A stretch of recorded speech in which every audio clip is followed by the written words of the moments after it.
नमस्कार। जब हम प्राचीन रोम के बारे में सोचते हैं तो हमारे जहन में भव्य इमारतें, शक्तिशाली सेनापति और एक विशाल साम्राज्य की तस्वीरें उभरती हैं। लेकिन इस चमक-दमक के पीछे एक स्याह हकीकत छिपी थी। चलिए आज उसी हकीकत की पड़ताल करते हैं और समझते हैं कि रोम कैसे एक ऐसा गणतंत्र बना जो अपनी शान शौकत के लिए लाखों गुलामों पर निर्भर था। रोम की विरासत में हमें उसके महान कानून और अपराजय सेना की कहानियां तो खूब सुनने को मिलती हैं, पर अक्सर उस नींव की बात नहीं होती जिस पर यह सब कुछ टिका था। वो नींव थी एक क्रूर सच्चाई, लाखों लाखों गुलामों का शोषण, जो असल में इस साम्राज्य को चलाने वाली असली ताकत थी। तो सबसे बड़ा सवाल यही उठता है कि आखिर ये हुआ कैसे? एक ऐसा गणराज्य जो अपने नागरिक किसानों पर गर्व करता था, वो लाखों लोगों को गुलाम बनाने वाले एक विशाल साम्राज्य में कैसे तब्दील हो गया? देखिए, ये कोई एक दिन में हुआ बदलाव तो था नहीं। इसके पीछे कई बड़ी और आपस में जुड़ी हुई वजह थीं, और आज हम उन्हीं वजहों की परतें खोलेंगे। इस पूरी कहानी को समझने के लिए हम इन कुछ खास पड़ावों से गुजरेंगे। सबसे पहले बात करेंगे रोम के अंदरूनी बंधन की। फिर देखेंगे कि कैसे युद्धों ने हालात बदले। इसके बाद दास संपदाओं के उदय को समझेंगे। फिर गुलामी के पीछे की राजनीति पर नजर डालेंगे। और आखिर में हम इन सभी कड़ियों को जोड़कर पूरी तस्वीर देखेंगे। तो चलिए कहानी की शुरुआत करते हैं रोम के अंदर से ही। मतलब इससे पहले कि रोम बाहरी दुनिया के लोगों को गुलाम बनाना शुरू करता, उसके पास अपने ही नागरिकों से जबरदस्ती काम करवाने के कुछ तरीके मौजूद थे। और जब ये तरीके खत्म हुए, तभी बाहरी गुलामी का दरवाजा खुला। उस व्यवस्था को नेक्सम कहा जाता था। अब ये था क्या? समझिए कि ये एक तरह का कर्ज बंधन था। मतलब अगर कोई रोमन नागरिक अपना कर्ज नहीं चुका पाता, तो उसे कर्ज देने वाले के लिए तब तक काम करना पड़ता था जब तक कर्ज चुक न जाए। ये पूरी तरह से गुलामी नहीं थी, बल्कि एक तरह की अस्थायी मजदूरी थी जो सिर्फ रोमन नागरिकों पर ही लागू होती थी। और यहीं पर नेक्सस और सर्वस यानी गुलाम के बीच का फर्क समझना बहुत जरूरी हो जाता है। नेक्सस, जैसा हमने देखा, एक रोमन नागरिक था। उसका बंधन कुछ समय के लिए था। वहीं दूसरी तरफ सर्वस था, यानी गुलाम, जो हमेशा एक विदेशी होता था। उसकी हालत स्थायी थी और उसे कानूनी तौर पर एक चीज, एक संपत्ति माना जाता था। फिर 326 ईसा पूर्व में एक बहुत बड़ा कानूनी बदलाव आया। एक कानून पास हुआ, लेक्स पोइटेलिया पपीरिया, जिसने इस नेक्सम प्रथा को ही खत्म कर दिया। अब किसी भी रोमन नागरिक को कर्ज के बदले बंधक नहीं बनाया जा सकता था। इसने नागरिकों को तो आज़ादी दी, लेकिन साथ ही इसने अमीरों के लिए सस्ते श्रम का एक बहुत बड़ा जरिया भी बंद कर दिया। अच्छा, तो जब देश के अंदर से श्रम का ये स्रोत सूख गया, तो रोम की नजरें बाहर की दुनिया पर पड़ी। और यहीं से रोम की लगातार चलती जंगों ने गुलामी की इस आग में घी डालने का काम किया। कह सकते हैं कि मानव ईंधन की सप्लाई शुरू कर दी। और देखिए, एक दिलचस्प बात यह है कि गुलाम के लिए जो लैटिन शब्द है सर्वस, वो सर्वारे शब्द से निकला है, जिसका मतलब होता है बचाना। यानी इसके पीछे सोच ये थी कि युद्ध में पकड़े गए बंदियों को मारा नहीं जा रहा, बल्कि गुलाम बनाकर उनकी जान बचाई जा रही है। एक तरह से इसे जायज ठहराने का एक तरीका था ये। यहीं पर हमें एक बहुत गहरा विरोधाभास देखने को मिलता है। रोम की लड़ाइयों ने एक तरफ तो लाखों की संख्या में गुलाम पैदा किए, यानी उनकी सप्लाई बढ़ाई, और दूसरी तरफ उन्हीं लड़ाइयों ने रोम के अंदर इटली में उन गुलामों की जरूरत भी पैदा कर दी। मतलब सप्लाई और डिमांड दोनों ही युद्ध से पैदा हो रही थीं।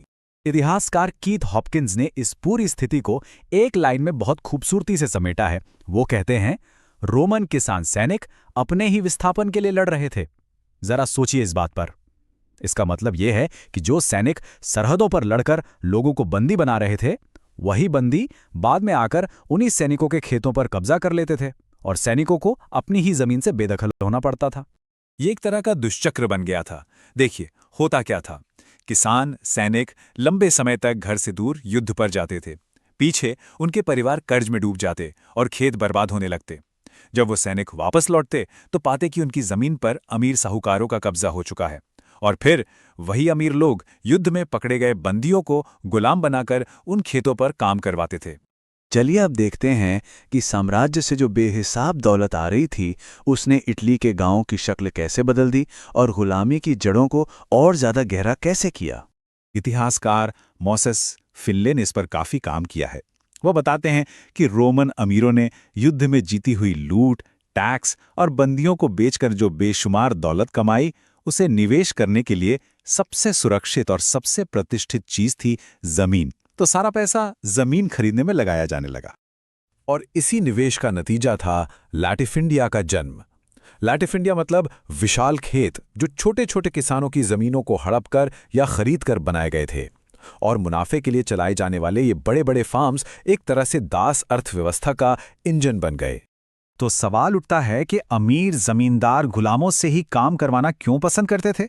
वजहें बहुत सीधी और साफ थीं। पहली बात, गुलामों को सेना में भर्ती नहीं किया जा सकता था, तो वो हमेशा काम के लिए मौजूद रहते थे। उन पर पूरी तरह से शारीरिक नियंत्रण रखा जा सकता था। और सबसे जरूरी बात, उनके कोई नागरिक अधिकार नहीं थे, जैसे कि आजाद किसानों के होते थे। अब हम इस कहानी के आखिरी और शायद सबसे अहम पहलू पर आते हैं, राजनीति। आखिर ऐसा क्यों था कि बाहरी लोगों को गुलाम बनाना अपने ही नागरिकों का शोषण करने से एक बेहतर विकल्प माना गया? इस बात को याद रखना होगा कि रोमन गणराज्य में आम नागरिक सिर्फ प्रजा नहीं थे, वो वोटर भी थे और सैनिक भी। तो अगर अमीर वर्ग उनका सीधे सीधे शोषण करता तो इससे राजनीतिक विद्रोह हो सकता था, जो पूरे गणराज्य की नींव हिला देता। तो गुलामी इस राजनीतिक समस्या का एक बड़ा आसान सा हल थी। इसने अमीर वर्ग को ये मौका दिया कि वो अपनी दौलत बढ़ाएं, लेकिन अपने नागरिकों का शोषण करके नहीं, बल्कि विदेशी बाहरी लोगों का शोषण करके।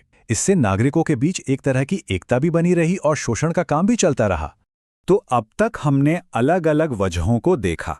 चलिए अब इन सभी धागों को एक साथ जोड़कर देखते हैं कि ये पूरी व्यवस्था कैसे काम करती थी। तो देखिए, पूरी तस्वीर कुछ इस तरह बनती है। सबसे पहले कानूनी बदलावों ने देश के अंदर कर्ज बंधन खत्म किया, जिससे बाहर से मजदूरों की जरूरत पैदा हुई। फिर सेना ने अपनी जीतों से लाखों की संख्या में बंदी लाकर गुलामों की सप्लाई पूरी की। उसी समय किसानों की अपनी जमीनों से हटने की वजह से काम करने वालों की कमी हो गई। इस कमी को पूरा करने के लिए अमीरों ने लैटिफिंडिया में गुलामों से काम करवाना शुरू कर दिया। और आखिर में राजनीतिक कारणों से बाहरी लोगों का शोषण करना अपने नागरिकों के शोषण से ज्यादा सुरक्षित था। तो कोई एक वजह नहीं थी, इन सभी ने मिलकर रोम को एक दास समाज बना दिया। तो इस चर्चा के बाद कुछ सवाल हैं जिन पर विचार किया जा सकता है। पहला सवाल, नेक्सम यानी नागरिकों के लिए कर्ज बंधन के खत्म होने ने बाहरी लोगों को गुलाम बनाने की प्रथा के लिए जमीन कैसे तैयार की? दूसरा सवाल इस विरोधाभास पर है। इसकी व्याख्या करें कि रोमन किसान सैनिक अपने ही विस्थापन के लिए लड़ रहे थे, मतलब सैन्य सेवा ने गुलामों की आपूर्ति और मांग दोनों को एक साथ कैसे बढ़ावा दिया? और आखिरी सवाल, लैटिफिंडिया का उदय सिर्फ एक आर्थिक बदलाव ही क्यों नहीं था, बल्कि एक राजनीतिक और सामाजिक बदलाव भी था, जिसने आज़ाद रोमन किसानों की जगह गुलामों के इस्तेमाल को जरूरी बना दिया? इन सवालों पर जरूर सोचिएगा।